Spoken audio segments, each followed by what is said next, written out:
then really there is a gentleman that actually is focusing on not dying and longevity in the US. Is it a way of life? It can cure diseases, it does cure diseases, but it is a way of life. But it gives you a total understanding of how you can take control of your health. And for women that don't have access to Ayurvedic doctors that specialize in women's health, what would be one advice that you like to give them? One advice that I would tell the women is, Hi, I'm Victoria Lee, and this is Soul to Soul. Join me on a journey where your path to well-being will spark real change in yourself and in the world around you. Really excited to be talking to Dr. Shweta today, who has had 20 years of experience in women's health and specializes in women's health and Ayurvedic medicine. Welcome. Thank you, Dr. Victoria Lee. It's my pleasure. Thank you for being here. And first, I'd love to find out a little bit more about you. What led you to study and have led to your interest in Ayurvedic medicine? So basically, I'm from a village from Karnataka. So my mom is the one who built in this interest in me. As a child, majorly, any of the ailments that was there in our house, it might be cold, cough, or whatever be the ailments, it was majorly the herbal medicine. I see. So that's where my interest started. Okay. And gradually, when I came into my graduation and the time came when I selected what I wanted to study, that is when I thought I should go to Ayurveda. And as I finished my graduation, the interest developed on gynec, or the Stri Roga and Prasuti Tantra, which we call in Ayurveda, Okay. which is specialization in the gynec medicine in Ayurveda. So I have got my master's in gynec surgery in Ayurveda, which specializes on Ayurveda procedures for gynecology and Ayurveda management and surgical management for gynecology. Wonderful. So there's Ayurvedic medicine studies, and then afterwards you pursue more specialization in gynecology, gynecological surgeries, women's health, that broader area, which is wonderful because it's an area that there's lots of interest in. And I think one of the things that people are curious about is I was also curious about this too, because there's so much interest in perimenopause. How does Ayurvedic medicine look at women's health in terms of menopause, perimenopause, or postmenopause? So in Ayurveda, the women's health starts from the menarche, or even before that. Even before. So it's again, looking at not just the one part of your life, but your life as a journey, and it starts with when your menstruation really starts. Yes. And are there specific components once your menstruation starts that maintains hormonal health? Yeah, basically we understand the whole, the arthava, or the female menstruation and the reproductive health is basically dependent on the doshas. Yes. That is the Vata dosha, Pitta dosha, and the Kapha dosha. Let's go through all three of them. Vata dosha means? Vata dosha means the factor which helps in the movement and in maintaining your skin, all the activities. Basically, the outward activities of the body is governed by the Vata dosha. And it's like air and space. It's air and space, yes. The combination of air and space forms the Vata dosha. And Pitta is fire? Pitta is fire. It is related to the digestive fire. It is related to the enzymatic activities in your body, to the hormonal activities. So all this is related to the Pitta dosha. And then Kapha? And then Kapha is more to do with the compactness, to do the nourishment, and to bring in that the overall build of the body, the composition of the body. All this is the Kapha dosha. Okay. So the Kapha represents more of water and the earth. Okay, the water and earth together. So that it brings in compactness, it brings in that heaviness to the body. Yes. So that is what is Kapha.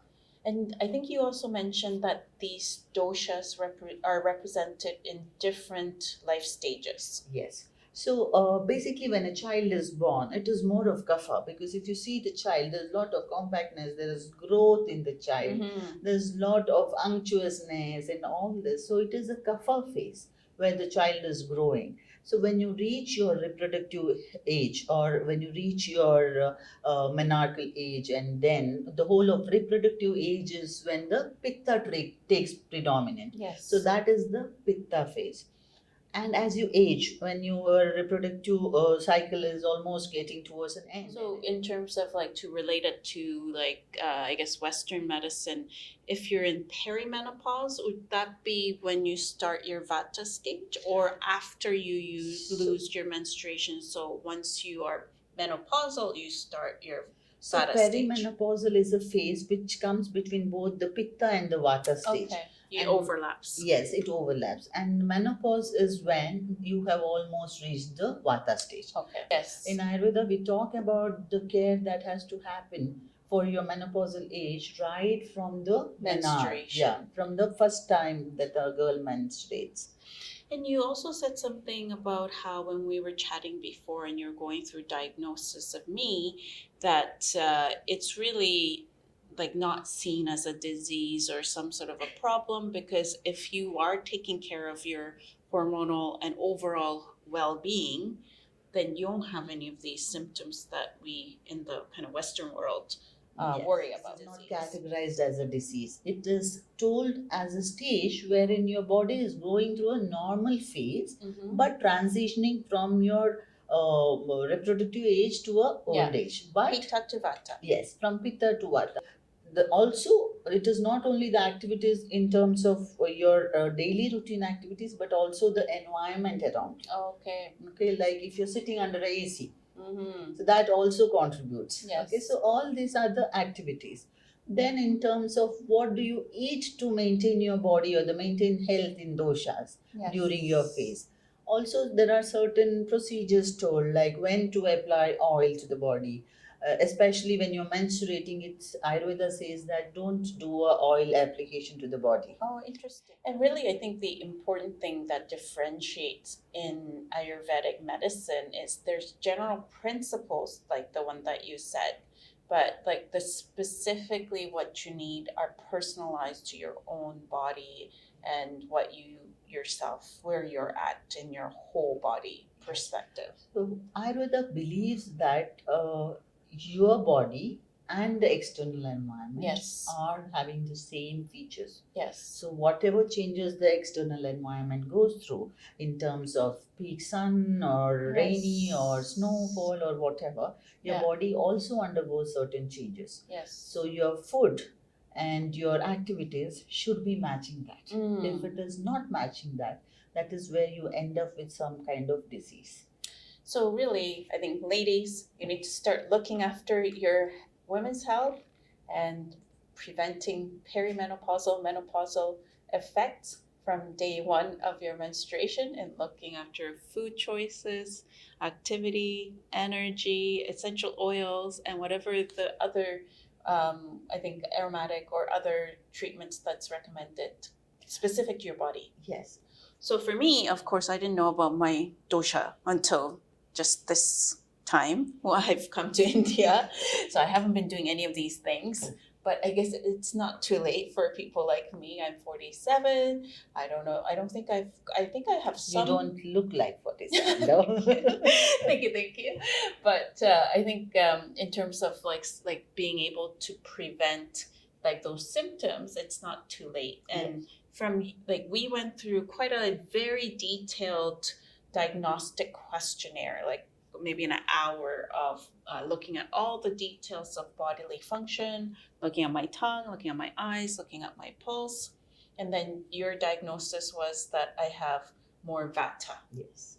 So when we diagnose a person in Ayurveda, we see certain parameters. We have parameters. So even the simple appearance of the tongue, whether it's coated, whether it's scaled, whether it's thorny, all this gives an indication of your gut health and more insights for us to understand you as a individual in terms of what dosha, what is your prakriti, that is what is the basic nature of your body, and also what are the kind of deviations that is called as vikriti. Yeah. What are the deviations that the body has undergone? Yeah. So these are the ones which will help us to differentiate and tell what should be the line of management. Mm-hmm. How should I go about it?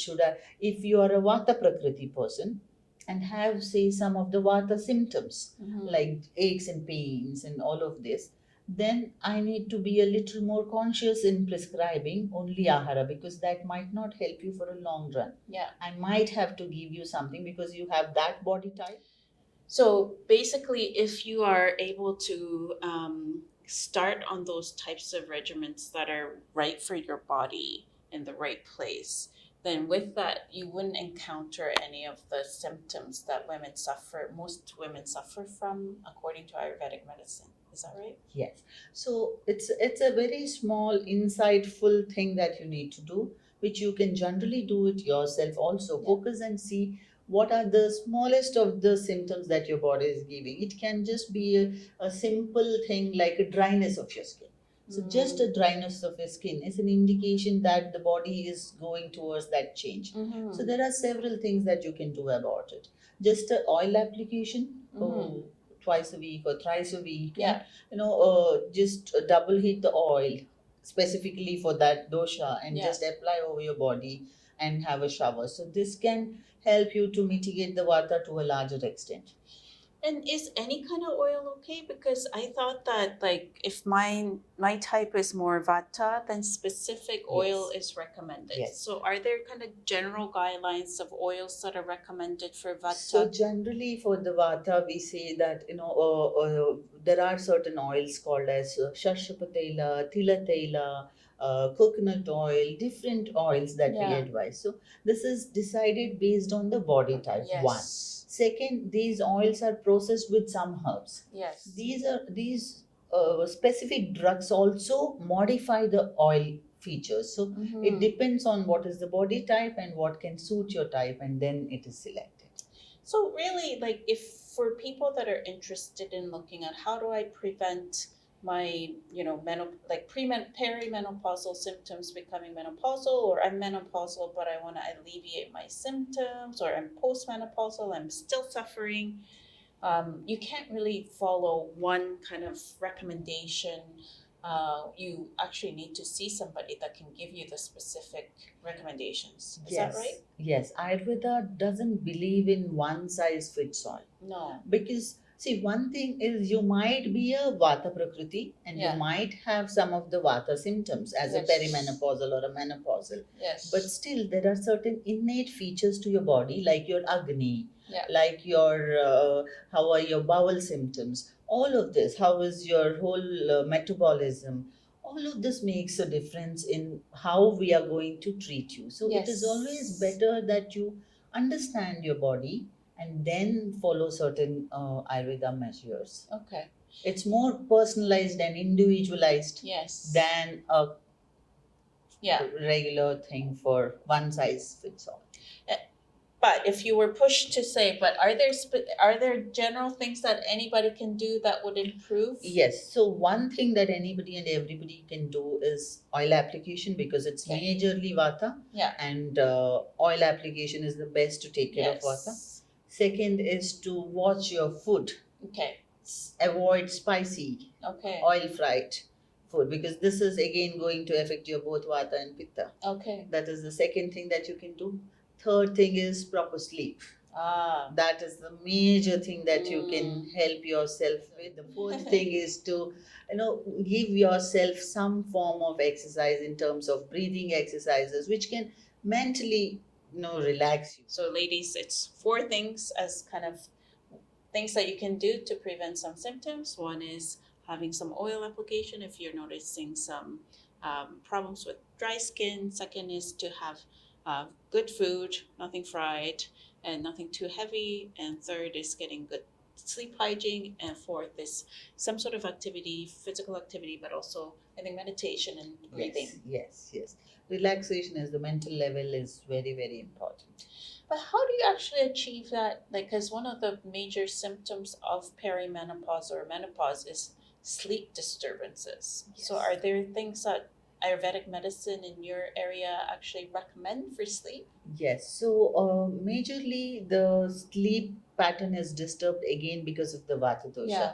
So it affecting at your mental Mhm. level, or the doshas of the mental level. So majorly we have some of the external treatments called as Shirodhara, which helps one to relax at a I see. different level. So these are the external treatments that one can try to relax, And other than the yoga and the breathing practices. Yes. These are also the external therapies that we do to bring in that relaxation in the mental level.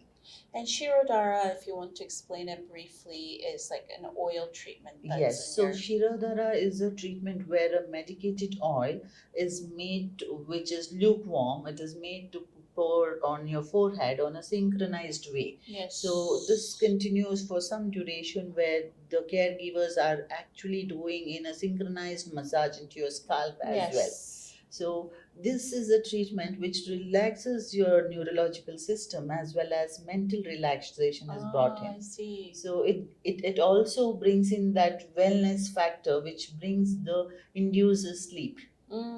You know, actually, I had that Shirodhara treatment, and initially it was like very very kind of like if you're in like a movement, it kind of felt like you're in a on a like in a cruise or something where you're moving slightly, and then I think I actually fell asleep during the treatment.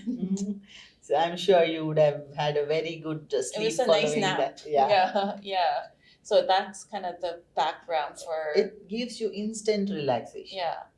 And one of the things that there's lots of evidence now is around how women can lose their brain kind of capacity and cognitive ability from perimenopause until menopause, and postmenopause, it's too late to recover that. Is there any remedies in Ayurvedic medicine for that area? So yes, so one is based on our activity, but some of the herbs also do help in these things. So Okay. some of the herbs that have been seen to be working very very well in this is, one is Brahmi, and the other How one do you... Brahmi. Brahmi. Yeah, Brahmi. So Centella asiatica, that's the Okay. drug. So also there are certain other drugs like ashwagandha. These drugs have shown a very very good uh, uh, uh, to be a very preventive Okay. medicines which can be taken to avoid those kind of situations. And also there are certain medicines like jatamansi which have been being studied now to prevent such conditions. Okay. And if people come and then see you, for instance, or other people that are specializing in this area, are like, is there a program or like treatment regime or prevention regime that you provide? And what would that look like? Yeah, so usually how this would go is there will be a consultation with the patient where we sit and understand the patient and the requirement, and following that consultation, there will be a customized plan drawn for that patient. Yeah. So this might include some of the diet changes, some of the lifestyle changes, Yes. and then there can be some of the external treatment. Yes. In most of the cases, we see that some of the treatment like Basti chikitsa, majorly in the Vata predominant patients. Okay.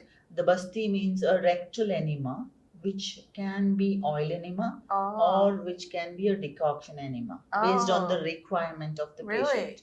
Because we are majorly working through the gut here. So gut health is brought in here to get a sustainable result.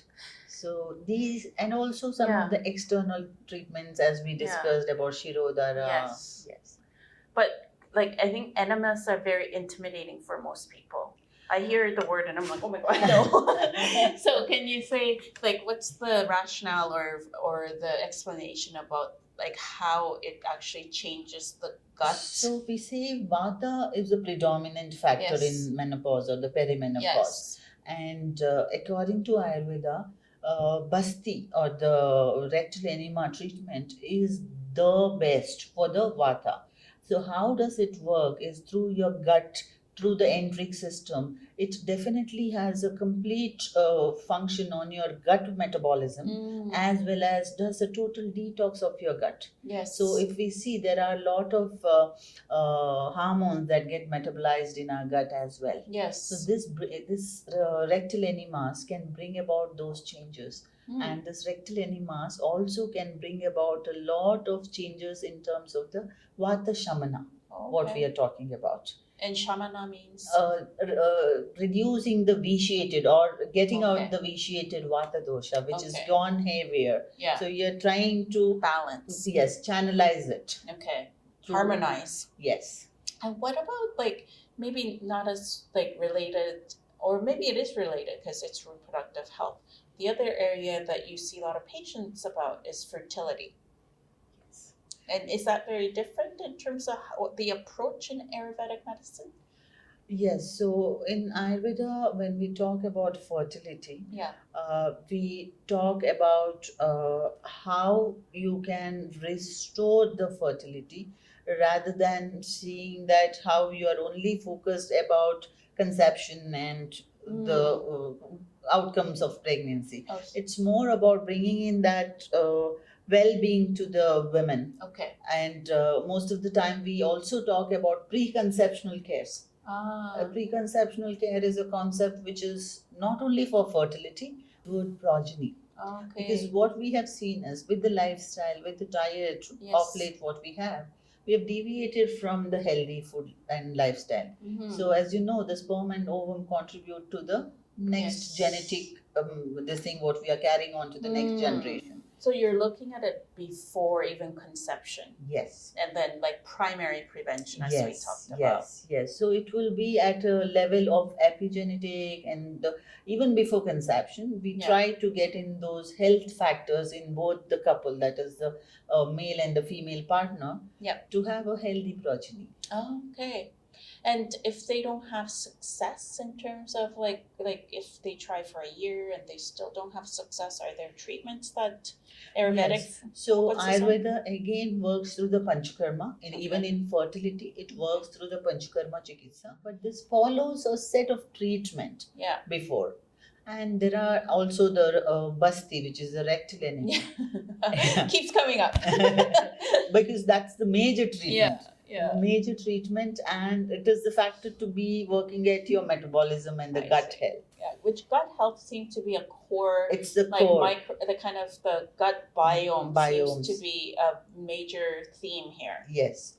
Also, And it's up because of detox and like purification of the body. Yes, it does that. Yeah. Basically, it does that.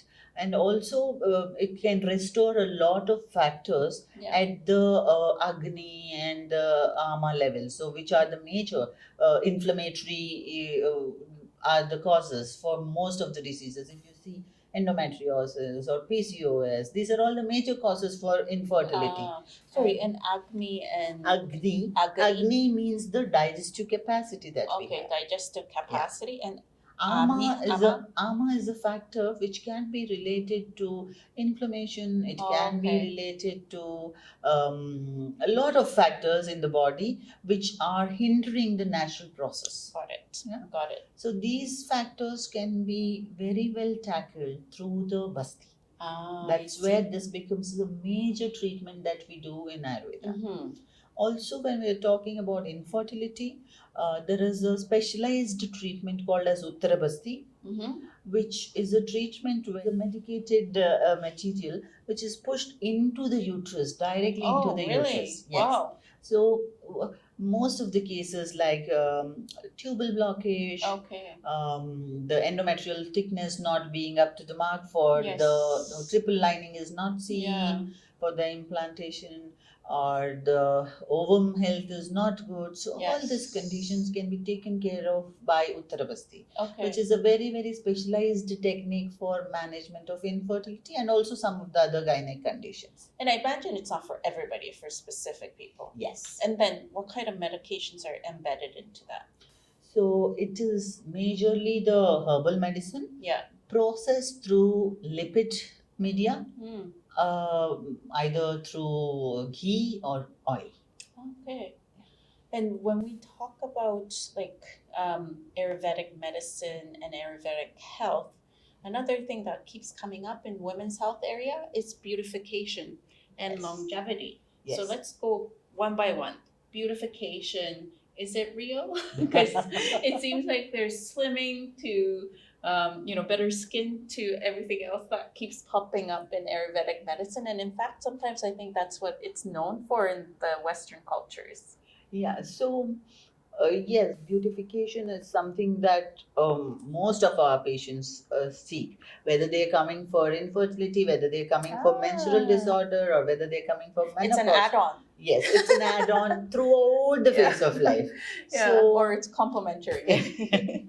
So it's there across all the phases of Yeah. life, and majorly Ayurveda believes that it is again, through your gut that you glow, or you have a good hair, or you Inside and out. inside out. Yes, majorly it's based on the Gut. rectification of the gut and the agni and all these factors.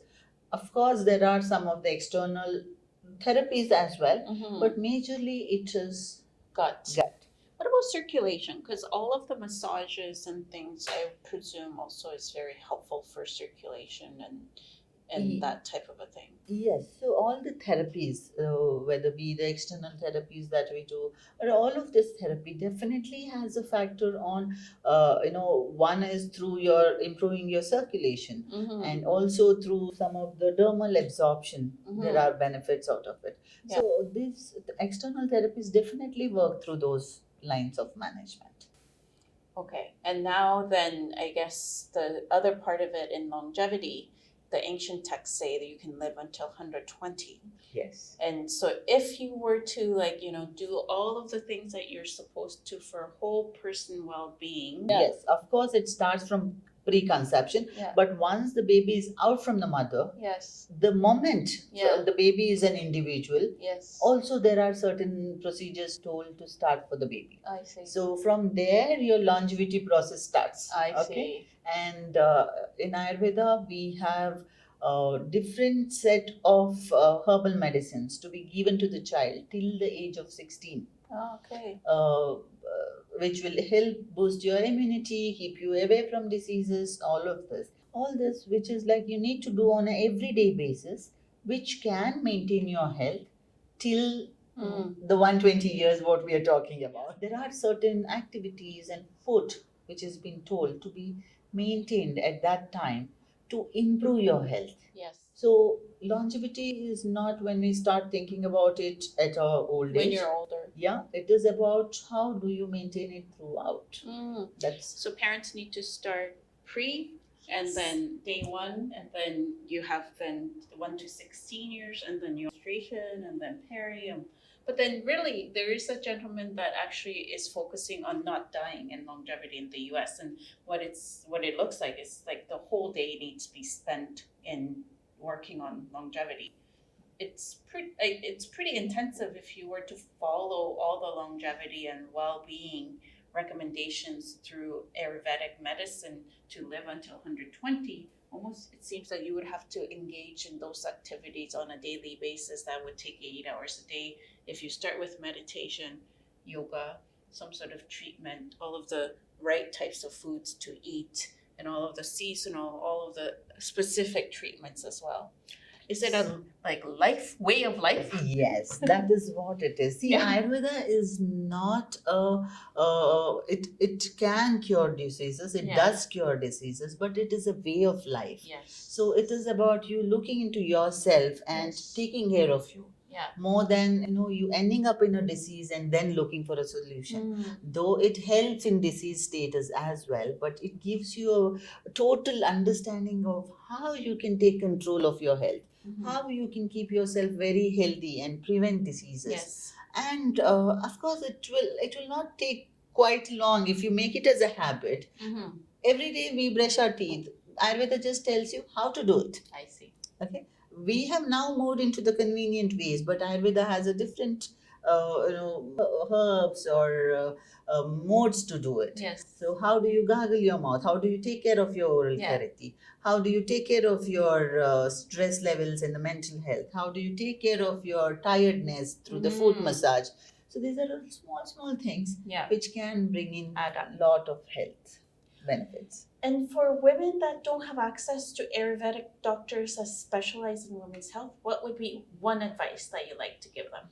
One advice that I would tell the women is look into your health, listen to your body. You will definitely, your body will tell you when certain food, when you're eating, your body will give you an aversion towards it. That means that your body is hinting you that Yeah. this is not fit for your body. Okay. Yes. For example, when you're eating some spicy food, you might have sore belching or you might have a bloated feeling. But most of the time, what we do is try to ignore that. Yes. Your body is trying to give you a hint that this is not suiting you. Try to change Yes. it. So number one thing is listen to your body. Yes. Don't ignore the signals until it's too late. Yes. Anything else that you like to share?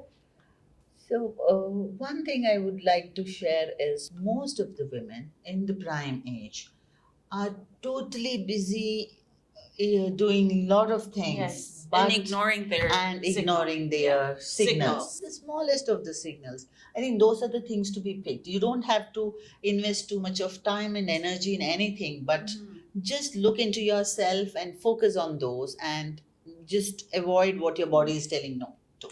I think that is an important point in that it actually requires awareness. And I think what you're getting to is the fact that women nowadays lead such busy lives, from home life, work life, community life. And when you put it all together, Social life. Yes. exactly, you don't really have much time, like, in looking after yourself and even being aware of myself. Like, I think I had that too. I was like, I don't know what my body's saying. I wasn't paying any attention to it. I would just drive it to the nth degree. Yes. So I think that's such a clear and yet simple thing that we all can do. Just one easy thing. Listen to your body. Be aware of what it's telling you. And pamper yourself once in a while. That's also a very nice one. Okay. Well, thank you so much, Dr. Shweta, for joining us Pleasure today. talking to you. And I think we learned a lot today. And thank you so much for what you're doing in women's health. Thank you. Thank you for joining me on Soul to Soul. If today's episode inspired you, please subscribe, leave a review, and share it with someone who could use a little more well-being in their life. Remember, your self-care helps heal the world. So until next time, keep thriving inside and out.